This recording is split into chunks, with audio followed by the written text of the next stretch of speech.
करावी अशी त्यांची भेट घेतली भिसे कुटुंबियांनी काल प्रकरणाची होती. एकूण आरोग्य व्यवस्थेच्या संदर्भात सुद्धा बरेच विषय उहापोह केले जातात. काय कुटुंबाला भिसे कुटुंबियांनी माझी भेट घेतलेली आहे. मी त्यांना आश्वस्त केलेलं आहे की केवळ या प्रकरणापुरती आपण कारवाई करायची एवढंच मर्यादित नाही, तर पुढे अशी प्रकरणं होऊ नये म्हणून काय काळजी घेतली पाहिजे या दृष्टीनं आम्ही कारवाई करण्याचा प्रयत्न करतो आहोत. आज कमिटी देखील या ठिकाणी जी मी तयार केली होती ती आलेली आहे. ती कमिटी सर्व प्रकारच्या ज्या काही गोष्टी आहेत त्याच्यामध्ये लक्ष घालणार आहे आणि एकीकडे या प्रकरणी तर जे काही दोषी आहेत त्यांना शिक्षा झाली पाहिजे, पण भविष्यात असे प्रकरण होऊ नये म्हणून आपल्या SOPs तयार झाल्या पाहिजेत या दृष्टीनं आमचा प्रयत्न आहे. निश्चितपणे त्या दृष्टीने आम्ही काम करू. सर, सगळ्या चॅरिटेबल हॉस्पिटलच्या ऑपरेशन्सच्या संदर्भानं तक्रारी प्रचंड येत आहेत. मात्र धर्मदाय आयुक्तांच्या लिमिटेशन्समुळे किंवा त्यांच्या अकार्यक्षमतेमुळे या तक्रारींचा निपटारा होत नाही. मुळामध्ये आता आपण आपल्या कायद्यामध्ये याच अधिवेशनात बदल करून पुन्हा काही अधिकार हे धर्मदाय आयुक्तांना दिलेले आहेत.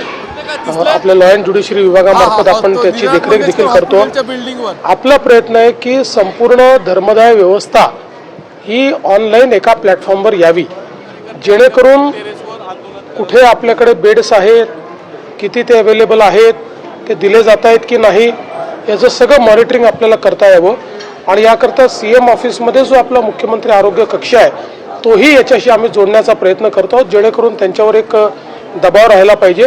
आणि मला विश्वास आहे की पुढच्या काळामध्ये याच्यामध्ये एक मोठी सुधारणा आम्ही करू शकू. एक पत्रक आज धनंजय केळकरांनी काढले मंगेशकर हॉस्पिटलच्या वतीने. तुमच्या कालचा असंवेदनशील हा शब्द फार लागलाय त्यांना.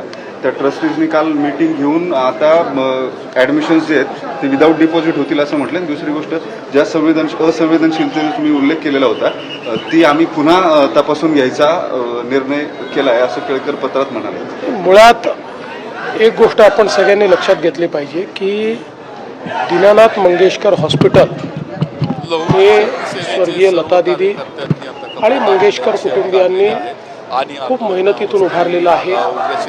एक नावाजलेलं हॉस्पिटल आहे. या हॉस्पिटलमध्ये अनेक प्रकारच्या शस्त्रक्रिया आणि अनेक प्रकारचे उपचार होतात. त्यामुळे सगळं काही या हॉस्पिटलचं चूक आहे असं म्हणण्याचं कारण नाही, पण कालचा प्रकार हा मात्र असंवेदनशीलच होता. जिथे चूक आहे तिथे चूक म्हणावं लागेल, ती चूक सुधारावी लागेल. जर ते सुधारण्याचा प्रयत्न करत असतील तर मला त्याचा आनंद आहे. आपल्या ज्या समित्या आता नेमलेल्या आहेत, धर्मदाय आयुक्तांच्याकडून नेमलेली समिती आणि आरोग्य विभागाची समिती,